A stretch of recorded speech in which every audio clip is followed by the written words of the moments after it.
Look, we've talked a fair amount today about how Proposition 12 has been a major driver of increased costs. I think 20 or 22% has been quoted today in California. I think you talked a little bit about how it can be $3,000 an animal to make these physical changes to the operations. Is that about right? It can vary. It can be up to $4,500 or more for new construction. And so California could change the rules again in a couple of years, right? Yes. Imposing a new round of capital investments for producers. We face that risk today in this environment, yes.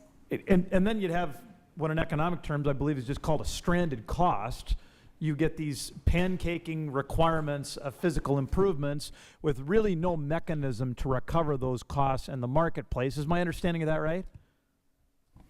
In theory, a producer would not undertake these investments willingly without a guarantee of a return, but in our current environment, there is no certainty. That uncertainty has a chilling effect on investment and new market entrants. My understanding of that's right? Yes. Which over time is going to further inflate food prices for Americans that frankly deserve to have affordable protein. Is that right? If the impacts have the effect of contraction and that pressure on the industry, then certainly could increase pork prices. So I want to shift a little bit about to animal welfare, either Mr. Hort or Mr. Skytman. There have been some studies quoted today, Mr. Skytman, maybe I would start with you, that there has not been an increase in animal welfare post Proposition 12. Is my understanding of that right? That is correct. And in fact, sow mortality went up. The need for additional antibiotics went up. Is that right? That's correct. So what are the proponents of Prop 12 missing? What do they not understand about sow behavior? What do they not understand about animal husbandry that causes them to misfire so dramatically on their views of what these animals really need to be safe and sound? Thank you for the question, Congressman. I think within that lies the point that in terms of welfare, we are where we are today in our production systems because we're trying to find the best welfare for the sow. And sometimes that leads us to more confinement, but truly, as we've studied things over the years, it's the best outcome for the sow, for her offspring, all the way down the line. It's a constant moving target, but that's how we got to where we are today. It was because of animal welfare. So every producer I've ever met cares about animal welfare. They understand that that is a living creature worthy of decent treatment. But let's assume that wasn't the case. Let's assume that it was just about dollars and cents. Do animals under duress thrive? Do animals under duress put on weight?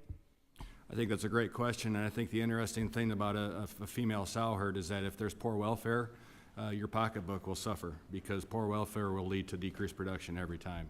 And it's almost an instant feedback when you're managing a breeding herd poorly to what you're going to get out at the end. So I think that's a great question. Thank you. So again, at Tier 1, decent humans care about animal welfare, but Tier 2, successful businessmen and successful businesswomen care about animal welfare because an animal that is comfortable will produce better economic results. Am I right?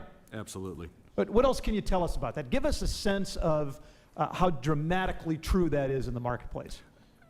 I think one thing we discussed here recently was just how, again, in the production systems that we developed, whether it be the breeding herd or whether it be the production herd, our goal is to give every pig the same opportunity to thrive. And really, if we're doing that, then our bottom line is in great shape too. And so the big piece of that is the welfare, the environment, the day-to-day management.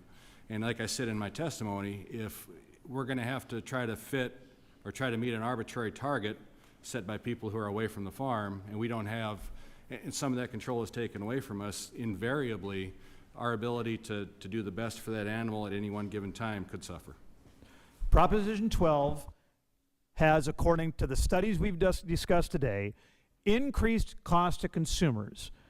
It has reduced the viability of small family operations, and it has injured animal welfare.